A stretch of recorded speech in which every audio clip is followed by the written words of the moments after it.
Hi there, this is David, and this is day 9 of our Scotland adventure, where I'm vlogging my way through the country. And we're here in Shetland, up in Bray, at the Busta house. And this is a famous room where this house built in the 1500s supposedly is haunted, and several of the staff swear they've seen many ghosts. We haven't seen any yet today, but you never know. We're going up to the northeast area to Unst, taking 2 ferries and visiting the Hermaness nature reserve, and we'll see some Viking longhouse building centers as well as the Muness museum. Come join the adventure. Our journey began with a 15-minute ride up to the ferry terminal. Fortunately, we had reserved booking, so we were first in queue. Our ferry ride to Yell took about 20 minutes.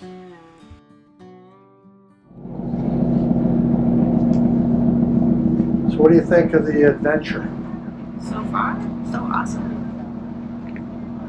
Yes. It is an adventure. I like it. Todd, are you going to get some more fish and chips? Oh yeah. Well, I've got to. And this will be the farthest north.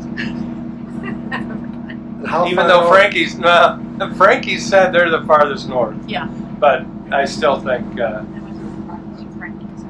I still think there'll be fish and chips up here somewhere. And how many times have you had fish and chips in these 9 days? All but one day, so 8.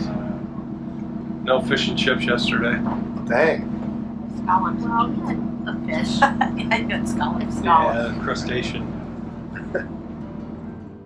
After departing the ferry, we had about a 20-minute drive to the north part of Yell. Yell is the island most north of the mainland, about 82 square miles, and has a population of a little over 1,000 people. Yell has been inhabited since the Neolithic times, and a dozen Broke sites have been identified from the pre-Norse period. But alas, we were just passing through, because our real journey was to Unst.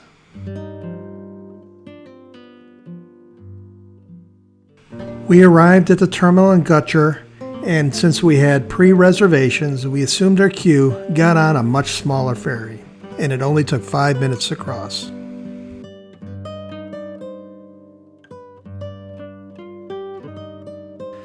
As we departed the ferry, we drove about 30 minutes north to the most northern part of Unst, the northern island of Shetland.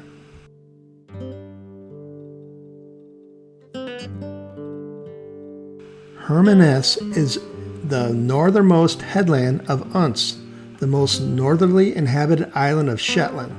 It consists of huge sea cliffs and moorland and makes it an ideal habitat for a variety of birds.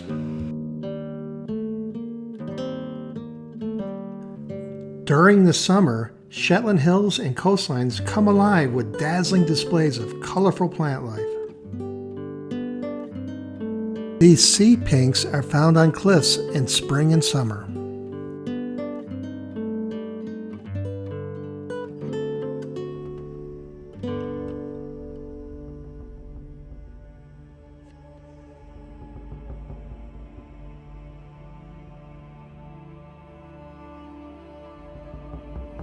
We embarked on a 4.5-mile journey up to the peak of the moorland to see the beautiful cliffs.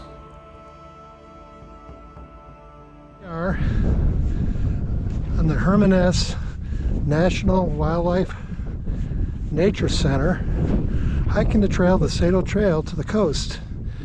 We're supposed to see some beautiful cliffs, but it's a bit of a walk, although we're walking on these padded piers to the top. It's a moderate trail, and it's about a 4.5-mile trek round trip. Having some fun. Can't wait to see the cliffs. The reserve has a path and boardwalk that extends out onto the moorland. This really made the hike very manageable. When we finally reached the peak of the path, we saw this awesome view of the coast. It was absolutely stunning.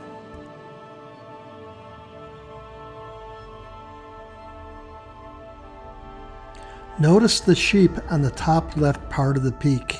I wonder what he was thinking.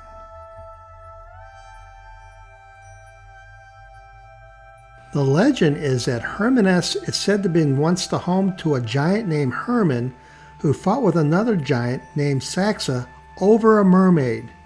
During the fight, the two giants threw rocks at each other, and the legend claims that this is the origin of the rocks and stacks that surround the headland.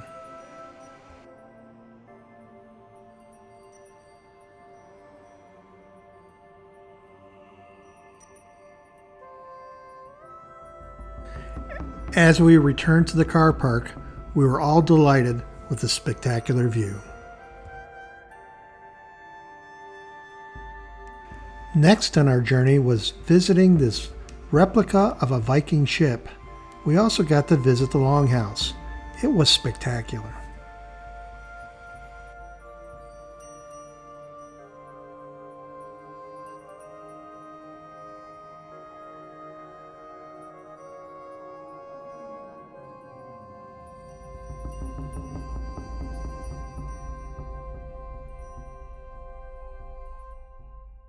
And the only restaurant we could find in the very north was one called Final Checkout. Love the name, but sorry Todd, no fish and chips. And the last part of our journey was to visit Muness Castle, which was built in 1598 for the reviled Lawrence Bruce, the bastard half-brother of Robert Stewart.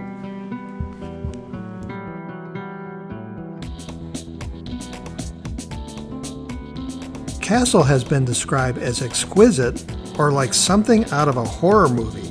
Visitors must make up their own minds.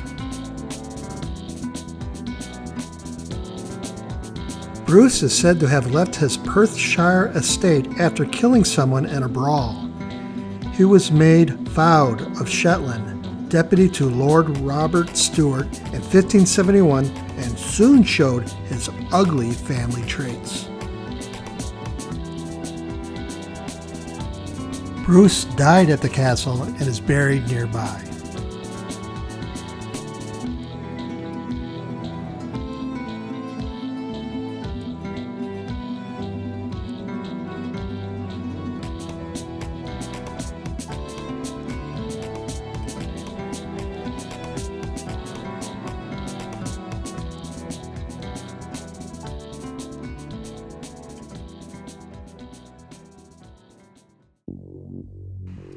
We returned to the Busta house after a long day, had a nice dinner, and returned to the library to play some cards.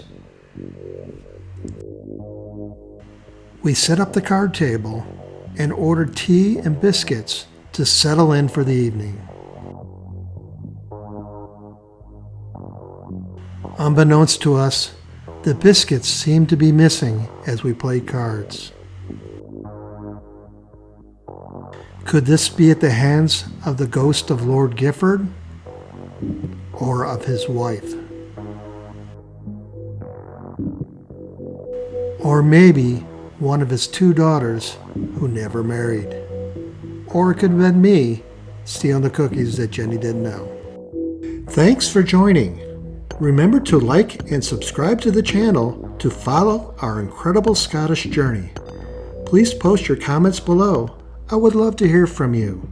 Until next time.